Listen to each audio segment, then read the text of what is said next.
గుప్పిటలో ఇసుకలాగరాలిపోవు కాలం కాలరేఖా శాంతం మహా ఇంద్రజాలం ఎంత చక్కనైనా గతమంత ఒక స్వగతం ఎంత చక్కనైనా గతమంత ఒక స్వగతం వర్తమానమాచరించు ఆగామికి స్వాగతం గుప్పిటలో ఇసుకలాగరాలిపోవు కాలం. సుబ్రహ్మణ్యం అన్నయ్య గారు చెప్పారు, కాలం చాలా విలువైంది, దీపం ఉండగానే ఇల్లు చక్క పెట్టుకోవాలి అన్నట్లుగా ఈ శరీరం ఉండగానే దినదిన గండం నూరేళ్ళ ఆయుష్ అంటారు. కాబట్టి శరీరం ఉండగానే మనం చేయవలసినటువంటి పనులనన్నీ చెయ్యాలి. మరి ఆరోగ్యంగా మనం ఆయుష్తో ఉండాలంటే ఆ భగవంతుని ప్రార్థించుకోవాలని చెప్పి సరే ఇప్పుడు కల్పలత అక్కయ్య గారికి ధన్యవాదాలు సమర్పించుకుంటూ అమ్మను చూడలేదు అనేటువంటి వెలితిని రవన్నయ్య గారిని స్పృశించి నమస్కరించి ఆ వెలితిని సంపూర్ణం చేసుకుంటా. నేనైతే అందరూ కూడా అలాగే అనుకుంటున్నా.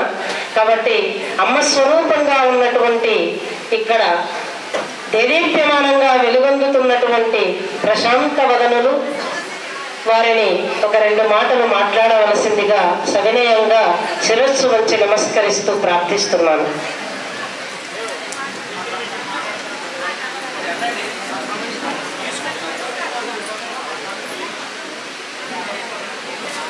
వేదిక మీద ఉన్న పెద్దలందరికీ, వేదిక ముందు ఉన్న అన్నయ్యలకు అక్కయ్యలకు అందరికీ నమస్కారం.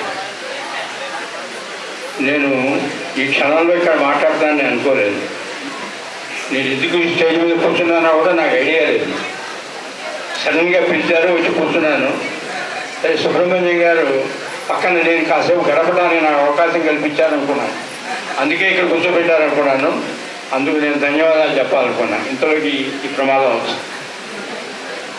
నాకు నిజంగానే ఈ మొత్తం సభను గురించి ఆలోచిస్తే ఇది నా వరకు నాకు నాన్నగారిని గుర్తు చేశారు, పాత పోస్ట్ ఆఫీసుని గుర్తు చేశారు, ఆనాడు అమ్మ పెట్టిన అన్నపు ముద్దల్ని గుర్తు చేశారు. మీరు చిన్నప్పుడు ఇక్కడ గడిపామంటూ నా చిన్నతనాన్ని నాకు మళ్ళీ గుర్తు చేశారు. ఇవన్నీ కూడా నా స్మృతి పదంలో మెదులుతున్నాయి.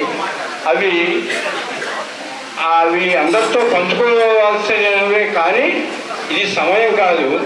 అవి పంచుకోవడానికి కూడా కావాల్సిన శక్తి సామర్థ్యాలు ప్రస్తుతం నా దగ్గర లేవు.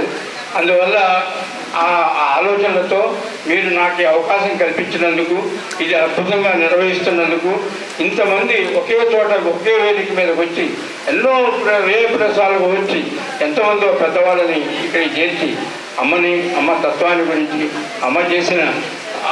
అమ్మ చేసిన సేవను మీరు ఎట్లా గుర్తుపెట్టుకున్నారో మాకు తెలిసేటట్టు చేసి మా బాధ్యతల్ని మళ్ళీ మాకు గుర్తు చేసేందుకు చాలా సంతోషంగా ఉంది. అమ్మ శత జయంతి ఉత్సవాలు రాబోతున్నాయి. అందుకు మొన్నదాకా మిమ్మల్ని అప్పీల్ చేసామండి, మీరు రండి, మీరు చేయండి అని. నేను అప్పీల్ చేయడం అవసరం లేదు. నేను కూడా మీతో పాటు బాగా పంచుకుంటే చాలు, నేను కూడా ఉండి నా పాత్ర నేను పోషిస్తే చాలు, నాకు కూడా అవకాశం వస్తే చాలు అనే స్థితికి మీరు నా మనసుకి హాయిగా ఉండేట్టుగా చేశారు. మీ అందరికీ కృతజ్ఞతలు తెలియజేస్తూ ఇంకా ఎంతో ఎదగాలని, ముందుకు సాగాలని, దేదీప్యమానంగా ఇవి జరుగుతుంటారని కోరుకుంటూ సెలవు తీసుకుంటాను. హృదయపూర్వక ధన్యవాదాలు అన్నయ్య.